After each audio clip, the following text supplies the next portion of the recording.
민수기 8장은 계속해서 레위인이 어떻게 하나님 앞에 드려졌는지, 또 어떤 일들을 해나가야 하는지 그 레위인들에 대해서 이야기하고 있습니다. 어제 말씀에 이어서 레위인들이 여호와께 드려진 족속이다라고 말씀하고 있습니다.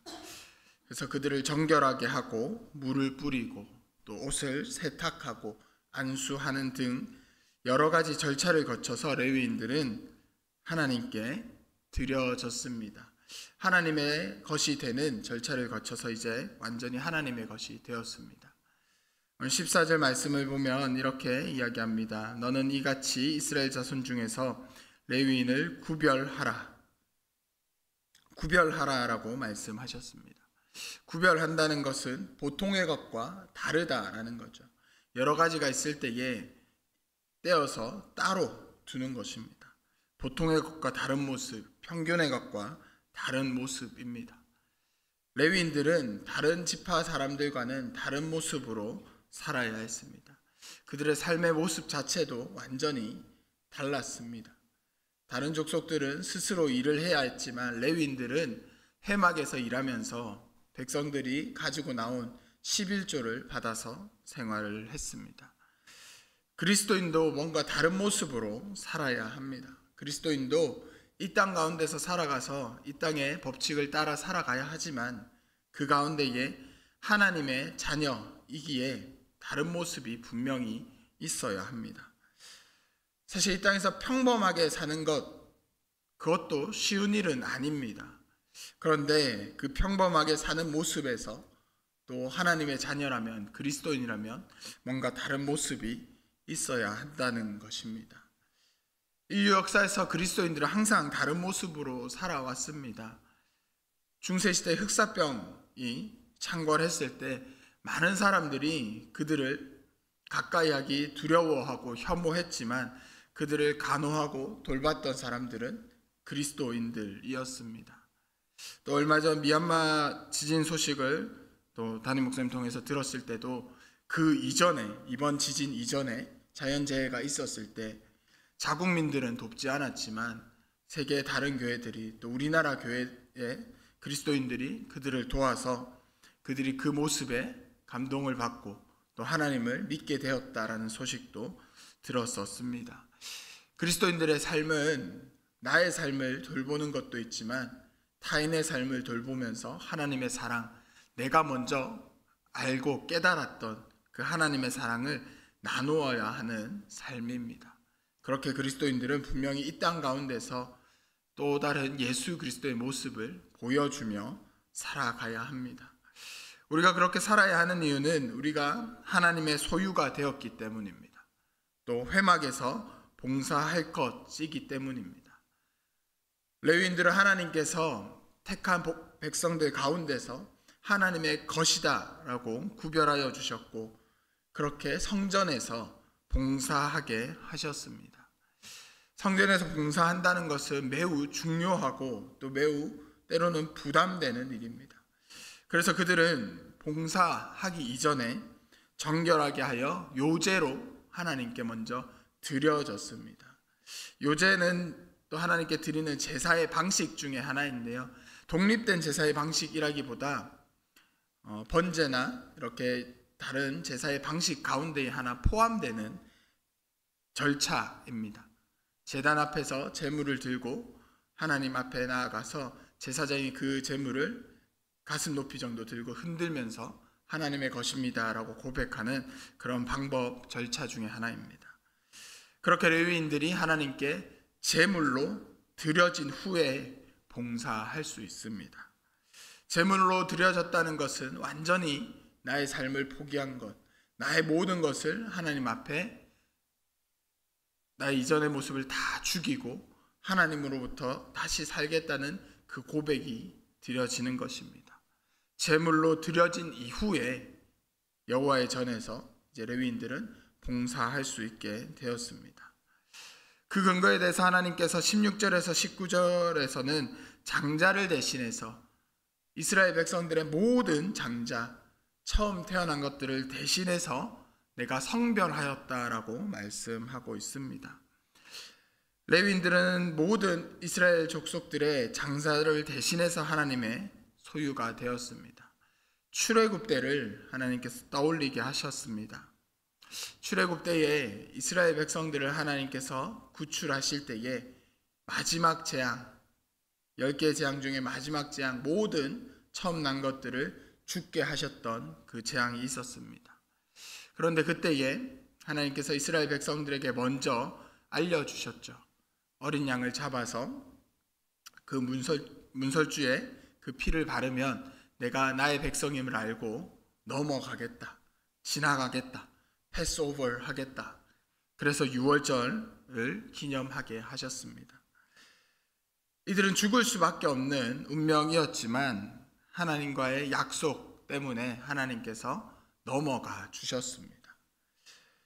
뭔가 잘해서 내가 뭔가 하나님께 이쁨 받을 만한 일을 해서 그래서 구원받은 것이 아니라, 그래서 하나님께서 참아주신 것이 아니라 하나님께서 약속하셨기 때문입니다. 하나님께서 내가 너희의 죽음을 면케해 주겠다라고 약속하셨기 때문에 우리가 레위인들이 또 이스라엘 백성들이 그 죽음 앞에서 살아날 수 있었고, 하나님은 그것을 기념하여 기억하라 하시면서 레위인들을 그렇게 주님의 것으로 삼아 주셨습니다.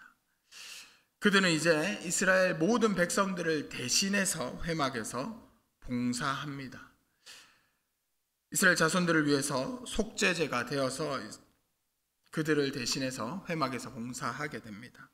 19절 말씀을 보면 그 결과 이스라엘 자손들이 성소에 들어갈 때 해를 입지 않게 되었다라고 이야기를 하고 있습니다.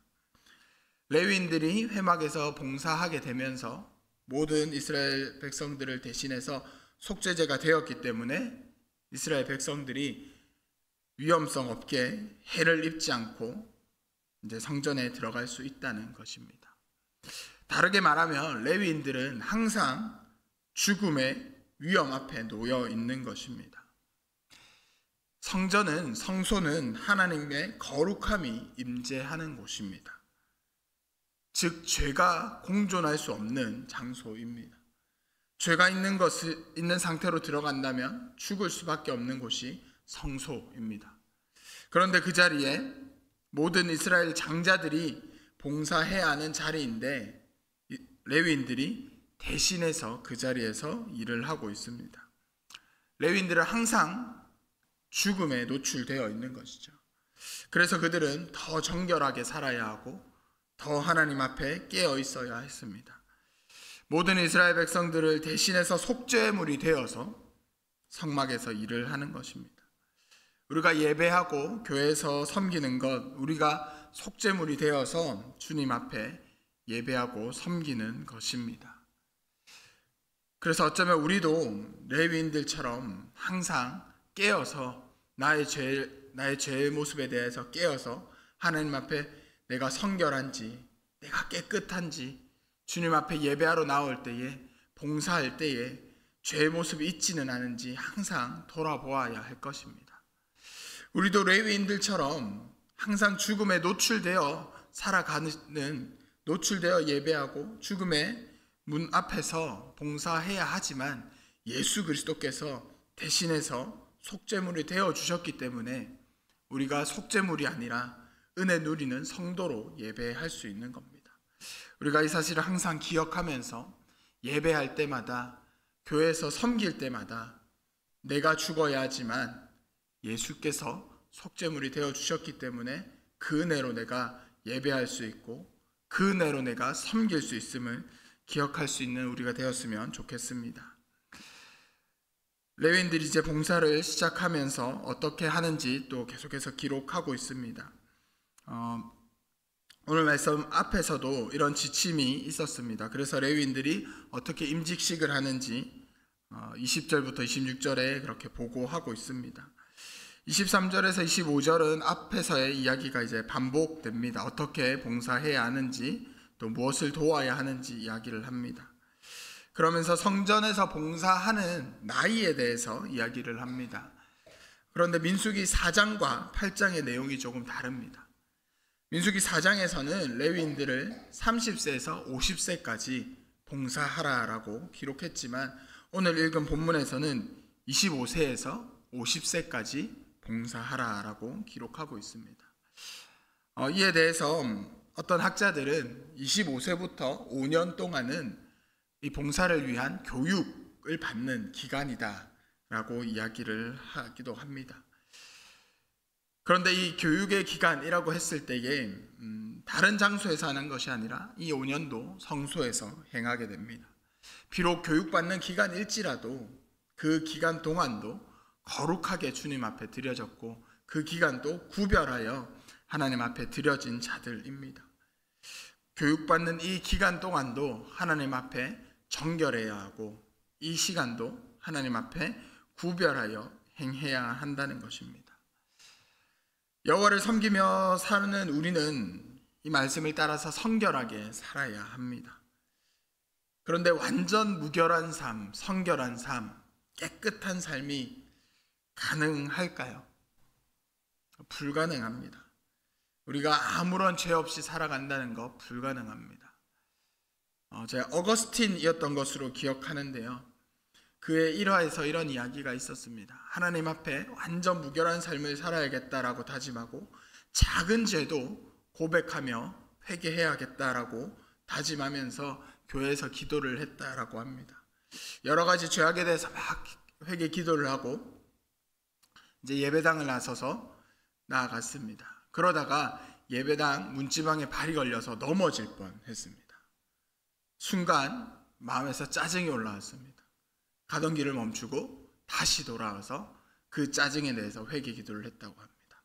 다시 삶의 자리로 나아가다가 또 아주 사소한 것 때문에 마음에 짜증이 밀려와서 다시 또 돌아와서 기도하고 나아갔다고 합니다. 완전 무결한 삶, 하나님 앞에 거룩한 삶은 불가능합니다. 그런데 우리가 지향해야 하는 것은 거룩을 노력하는 것입니다. 완전 무결한 삶을 위해서 노력하는 것입니다.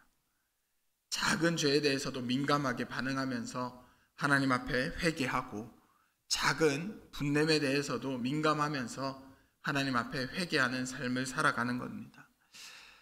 경건도 연습이고 경건도 훈련입니다.